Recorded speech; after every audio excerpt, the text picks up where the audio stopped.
Okay. Now, what we've decided, a couple of things for the new people and for some people who've been here before, is in the past we would have periodic visitors days, 1 or 2 a year. And it's a lot of work.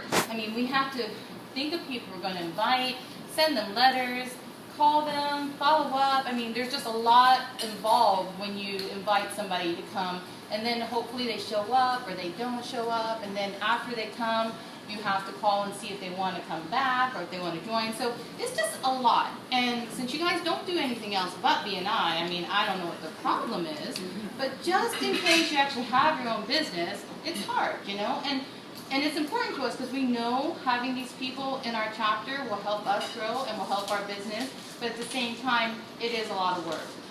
So what we've decided is instead of having a couple of these, we'll have one big extravaganza. So this way we can put our effort into one event and hopefully make that the big event. Now we're not saying don't invite at all when you're not doing an extravaganza, but this is a dedicated day to have actual visitors come. Joanne comes out, she actually talks to them about BNI. It really explains more about why BNI works, what BNI is, and things like that that they may not get in a regular meeting. Now I always encourage people that if they know a guest is for sure coming, either have them come to a meeting before Visitors Day or after so they can see how a standard meeting is ran as well, because there is a difference, and if they come to just Visitors Day, sometimes they go, I don't know if I can make this kind of commitment, you know what I mean? So it is a little different. So what is the process involved? Well, first of all, with anything, it's a numbers game. And I know this has never happened to you when somebody says they're going to come and they don't show up, right? Now, it could be any multiple reasons. Either something came up, they forgot, they decided last minute it wasn't for them, or they're just telling you yes because they're trying to be nice. You know, it could be any reason that they didn't show up. And then you have the other ones that show up and you go, oh, I didn't know you were coming. This is awesome, you know? So you just never know how it's going to go. So with that being said, and just kind of doing this throughout the United States, they've decided there's a reason and a method to the madness on how things work. And one of those is inviting a certain amount of people. Now, they're going to ask you to try to invite at least 40 people. Some of you may only be able to invite 5. Some of you can invite 100. It really depends. These are a couple of things to think about. First, here's the reason they tell you why to invite 40 people. Let's say that you get a total of 200, okay, for your whole chapter, which isn't much, okay, but just for the number's sake of it, let's say 200. So you invite 200, 100 people say they'll come, 50 actually RSVP, 25 actually show up, and once you get down to there, you're hoping 5 will put in an application and they'll actually get approved. So as you can see, even though we started with a list of 200 people, which sounds like a lot, by the time it actually comes to the Visitors Day and the follow-up, you're really getting down to a smaller number. So if each person invites around 40 people, obviously 40 times however many members you have is a lot of people. And we have to remember how many people will actually show up. Some of the people will be redundant that we're inviting, you know, different things like that. Also, when you're keeping those numbers in mind, some people, unfortunately, aren't going to have 40 numbers. So you're making up for the members in your chapter that can't come up with 40 names as well.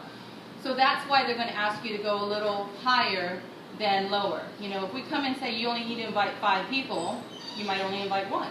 You know what I mean? So again, it's that whole process. We're not going to be upset if you can only invite 1. We're not going to be upset if you can find 100. You know, what we're asking for is to give it an effort because it's really important on the attendance of who's going to show up. Now, how do you find these people and where do these people come from? The very first and easiest way are open categories. If you look around, and this is something that you guys can start working on, is looking at what categories are open, what power teams you currently have, and what categories you'd like for those power teams. And then, first of all, seeing if anybody knows people in those open categories. Because obviously, a warm invite is much easier than a cold invite. So if you know someone already or somebody else knows them, it's a little easier to talk to them than just a random person. So first, try to find out who's in your power team and what open categories there are. Then, try to look at who's in other people's power teams. Because sometimes you know people in other categories, but you personally haven't thought of them because they're not in your power team. Okay? So find out what other people want in their power team, what other people are looking for so that you can invite those. Then start thinking about the people that you use their services on a regular basis. Who does your hair? Who does your wax? waxing? Where do you get, your gifts from? Where do you buy this from? All the places that you go on a regular basis. When somebody asks you, hey, where do you get your hair done? You're going to automatically tell them, right? So you're already, in a sense, giving a referral right away. So if you're already automatically doing that, again, those are easy people because you know they're good. You can have a testimonial for them because you're walking around showing that they're good. So find out people that you use their services. And then people's services you don't use yet, but maybe you've always wanted to, or services that are out there. Another thing you can do is like go on Yelp or LinkedIn and list out the categories you are looking for and just see who's in this area. Another time, you can look at other BNI members and see if they have multiple offices, somebody on the west side, or businesses that have multiple offices, or businesses that want a west side presence. So there's all these different areas. And of course, you have those stack of business cards that you always get. There's those as well that you can go from. So they're going to talk to you more and more during this process of different ways because we want to help you. We don't want to make this complicated. We know it's a lot of work. So we want to be there for you. We'll help you find ways to invite people. We'll help you figure out, where to get those names and how to get to them. We'll give you the letters. We'll pay for the postage. We're going to pretty much do all of that for you. What we need is your help finding the people to invite because you know who you need in this chapter. And the more people you have in this chapter, you'll find out that the more referrals you'll get and the more quality referrals you'll get. Real quick before I end, is that a lot of you guys know the story in Kihei. We went down to 15 members, and then we had our big visitors day last year at the end of May. So around March timeframe, we only had 15 members. So we started heavily inviting. We got up to around 20-ish members, like low 20s, before our visitors day.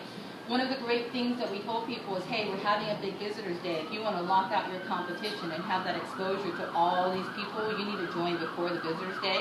So that was kind of a good incentive to get them to join before visitors day. And then we had our visitors day, and we got up to 40 members. And right now we've been maintaining between 35 and 40 members. Well, just so you know, this is now end of March, so we just started April. From the beginning of this year to the end of March, we've already hit 500,000, and thank you for closed business, okay? And that's with 35 members. Last year, for the whole year, we only made like 700,000. So that can tell you what a difference it is with the number of quality members you have at one point versus another one. So, and that's not with big house sales or anything like that either. And that's huge because sometimes that makes up a big difference, when somebody's thank you dollars.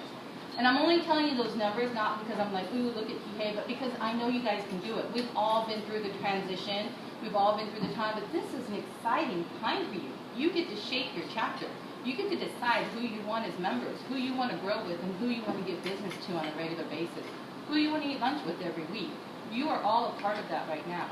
So this is your time to get those people in here, make it so that you guys can grow, and you guys can be around that $1 million mark, at the end of the year. Because I know you guys can do it. And there's so much room for it up here on the West Mountain side.